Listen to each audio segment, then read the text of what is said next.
একজনে ছবি আঁকে এক মনে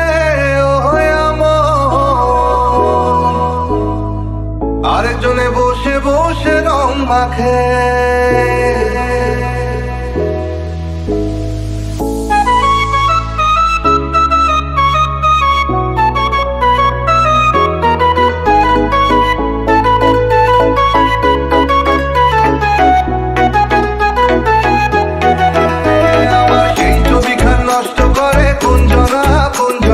সেই ছবিখান নষ্ট করে কোন জনা তোমার ঘরে বসত করে কয়জনা।